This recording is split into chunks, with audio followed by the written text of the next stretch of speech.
Isotopes हैं, ठीक है ना। आइसोटोप्स जो उनसे होते हैं the atoms of an element the which have same atomic number, यानी कि आइसोटोप्स जो उनसे होते हैं उनका एटॉमिक नंबर सेम होता है लेकिन एटॉमिक मास क्या होता है, डिफरेंट।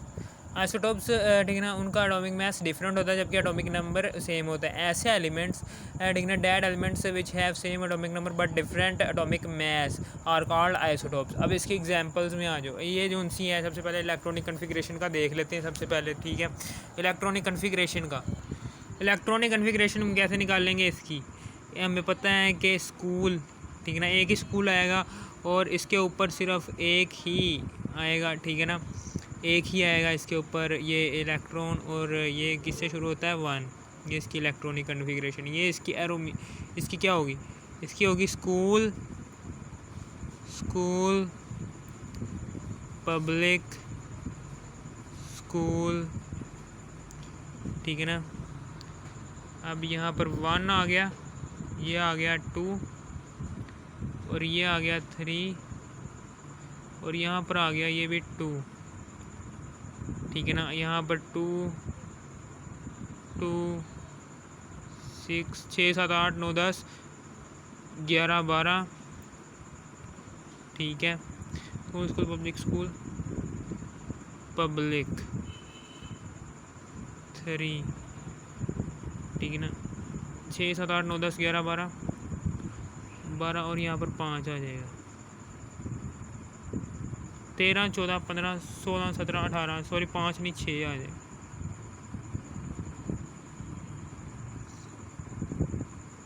ठीक है ना, 6 आ जाएगा बस।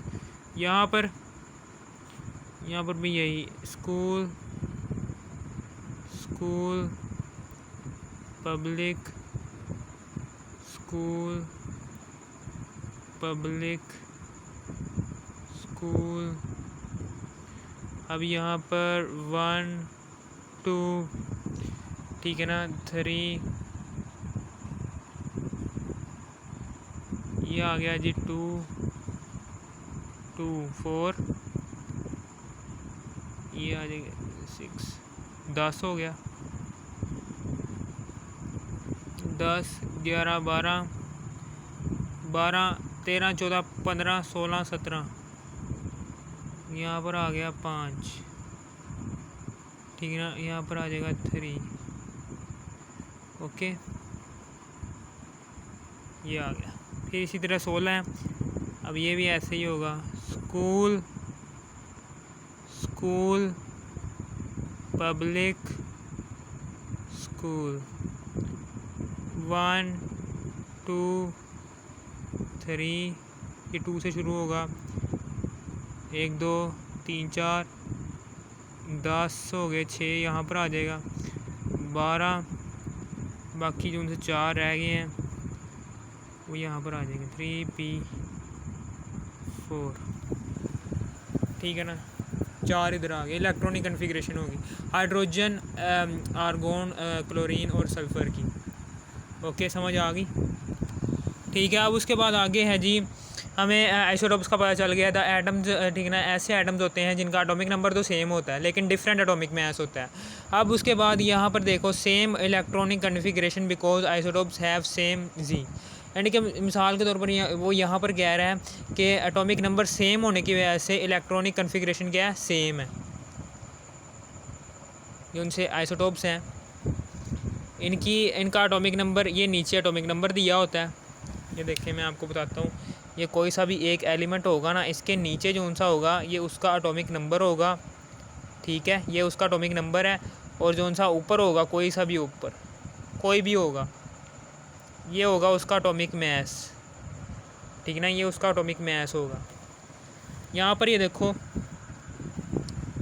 यहाँ पर अब हमने देखो यहाँ पर क्या है कि सेम इलेक्ट्रॉनिक, अगर सेम इलेक्ट्रॉनिक कन्फिग्रेशन होगी ना, अगर यहाँ पर एटॉमिक नंबर अगर सेम होगा सारों का, ये देखो एटॉमिक नंबर 1 1 1 सेम है, इसका मतलब क्या है कि इन सारों की जो सी इलेक्ट्रॉनिक कन्फिग्रेशन होगी वो ये होगी, क्योंकि इसका एटॉमिक नंबर सेम है, एटॉमिक नंबर सेम होने की वजह से इसकी इलेक्ट्रॉनिक कन्फिग्रेशन क्या है, सेम, बस, और कुछ है इसमें, कुछ भी नहीं है।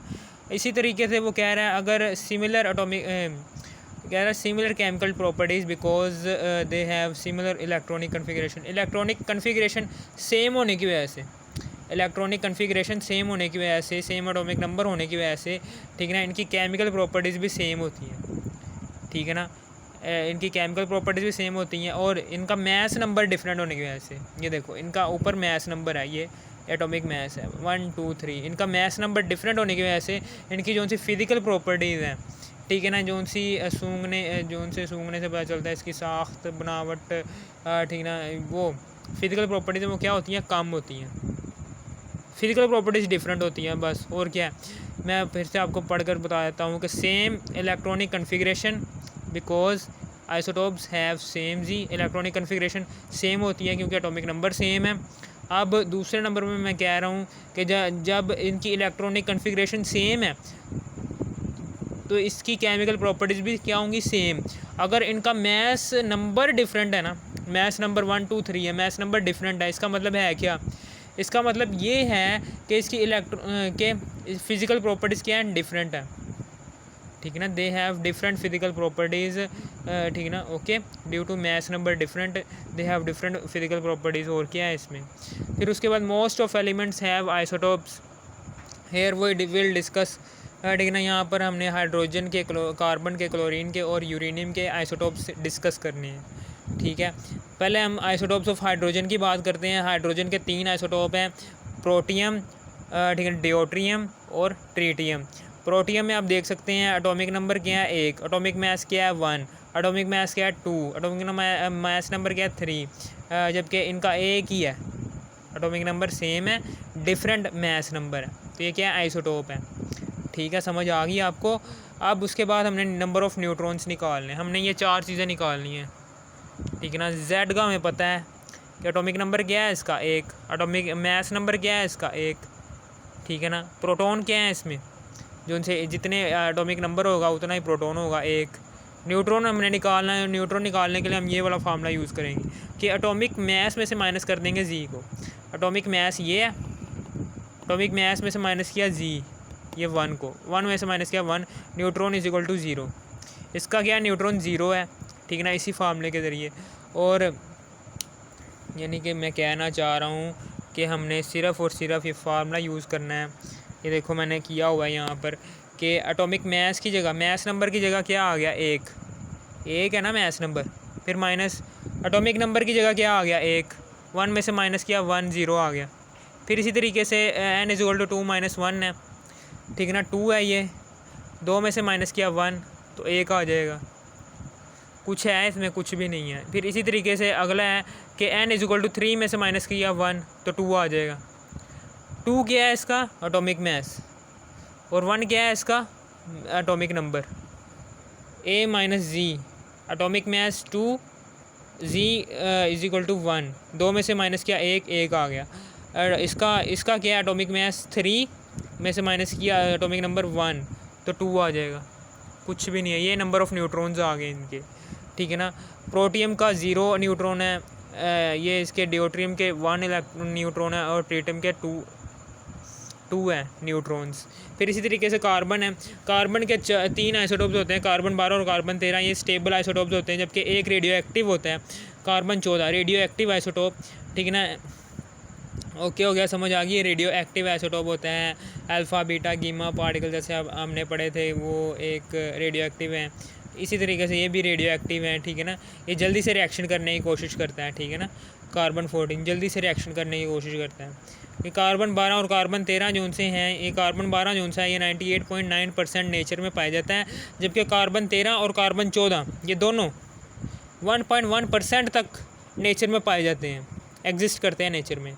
और अब इन तीनों का अब हमने मास नंबर निकालना है, इन तीनों का हमने क्या निकालना है, ठीक है ना। इन तीनों का अब हम पहले एटॉमिक नंबर का पता चला लें। एटॉमिक नंबर 666, एटॉमिक मास क्या है, एटॉमिक मास नंबर का है जी कार्बन 12 का है जी 12, कार्बन 13 का है जी मास नंबर 13, कार्बन 14 का है जी 14 मास नंबर।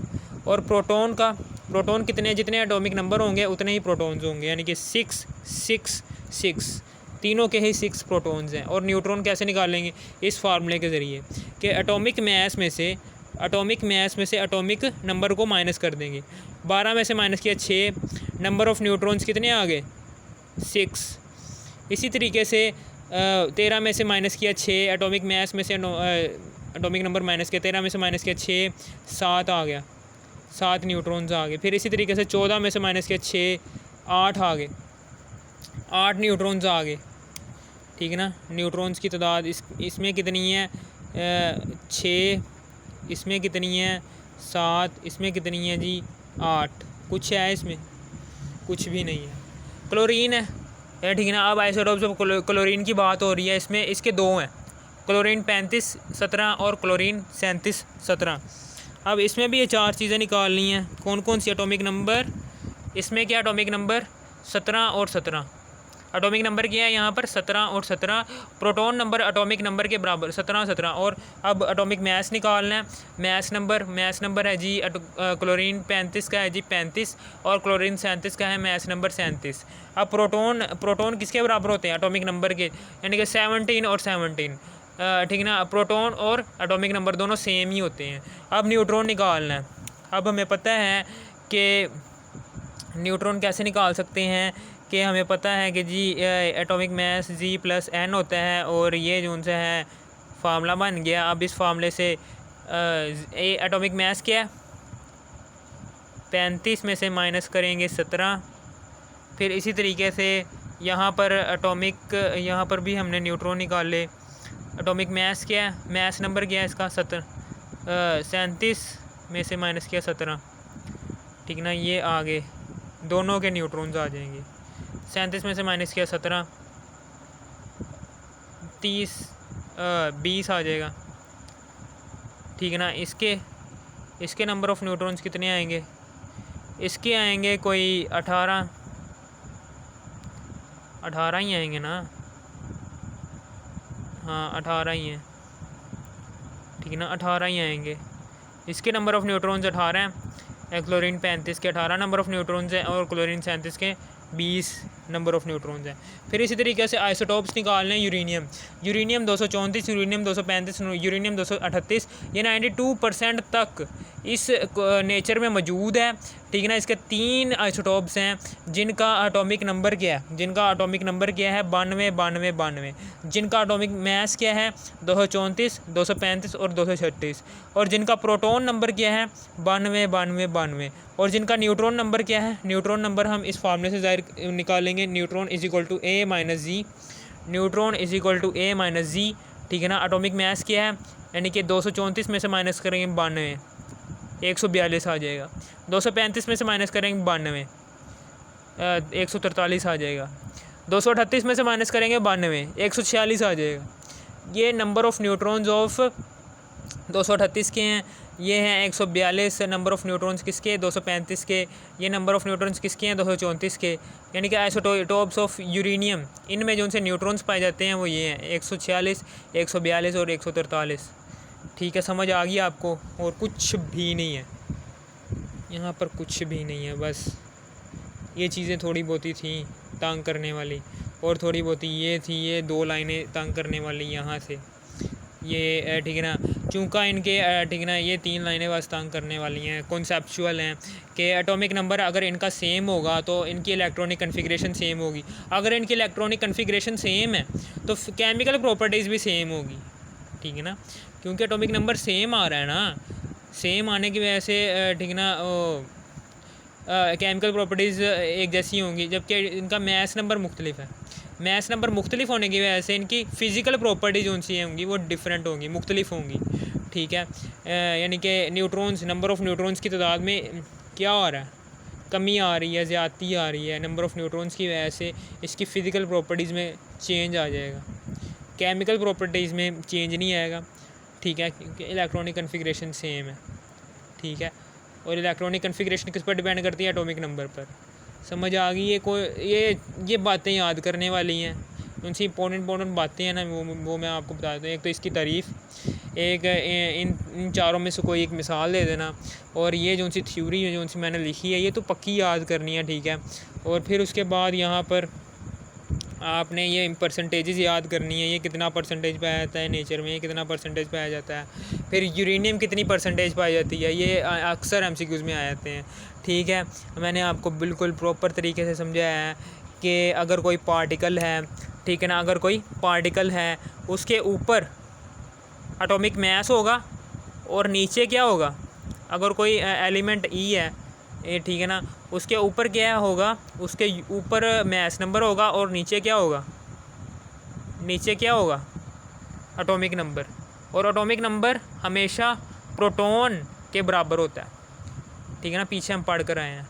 और न्यूट्रॉन कैसे निकालेंगे, न्यूट्रॉन जो उनसे है हम ऐसे कैलकुलेशन करेंगे। सबसे पहले इस कैलकुलेशन के ज़रिए हम न्यूट्रॉन की तादाद मालूम कर लेंगे। समझ होगी भाई, लाइक ज़रूर ठोकना भाई एक, और आपकी ये जो सी है जितनी मैंने आपको पढ़ाया है, ठीक है ना, जल्दी से याद कर लो, ठीक है, वक्त ना ज़ाया किया।